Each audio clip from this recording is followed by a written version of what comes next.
Is it possible to effectively run the Tipton Correctional Center with the staff that you have now? No, not even close, no.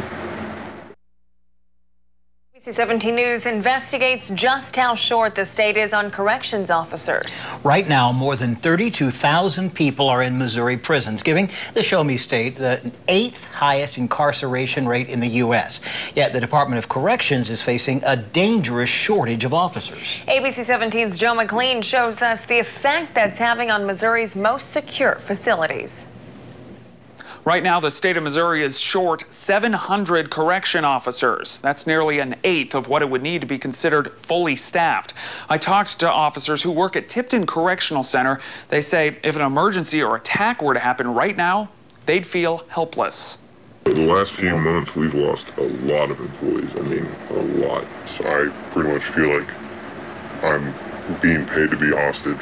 2 weeks ago, on the night of July 4th, corrections officials called it a minor disturbance when some inmates refused to return to their housing units and eventually caused some property damage. 3 corrections officers who work at TCC agreed to tell me about the incident if I keep their identities concealed. They say the night of July 4th was much more serious than the department let on. They started, basically, I mean, in my opinion, rioting. They started breaking things, tearing things apart.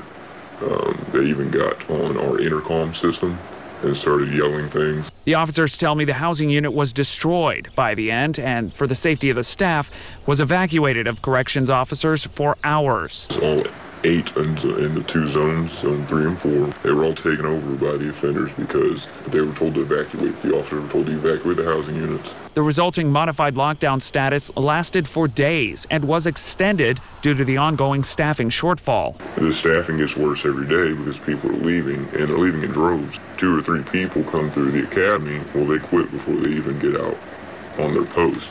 And there you go, you had nobody. In researching this problem, I learned there are several contributing factors to the department's difficulty hiring and hanging on to employees. The most glaring is the pay scale. Recent data from the U.S. Bureau of Labor Statistics shows Missouri jail staffers are the second lowest paid in the nation, just above Mississippi. Another challenge to recruitment is an abundance of alternatives. Missouri's unemployment rate remains below the national average at 3.5%, so there's plenty of private sector jobs that are more lucrative and arguably less dangerous than that of a corrections officer. And this staffing shortage leads to forced overtime. Last year, the Department of Corrections logged about 1.6 million hours of overtime for staff, and for the first 6 months of 2018, it's already doled out more than 1 million hours. For a lot of us, 16-hour shifts is a regular occurrence. Very few officers want to work 16 hours every single day.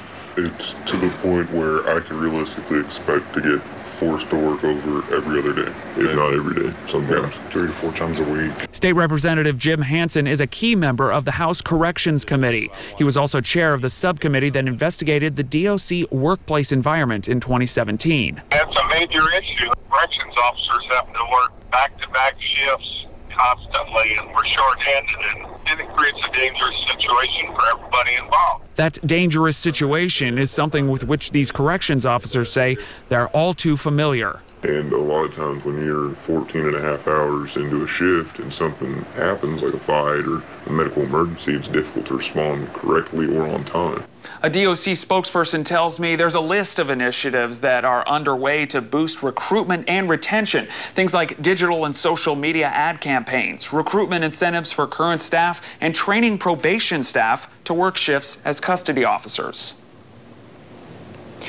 There is a lot more to investigate at the Tipton Correctional Center and the Missouri DOC. If you have any information you'd like to share with us, you can go to our website. When you go there, click the menu and then click on the ABC 17 News Investigates tab.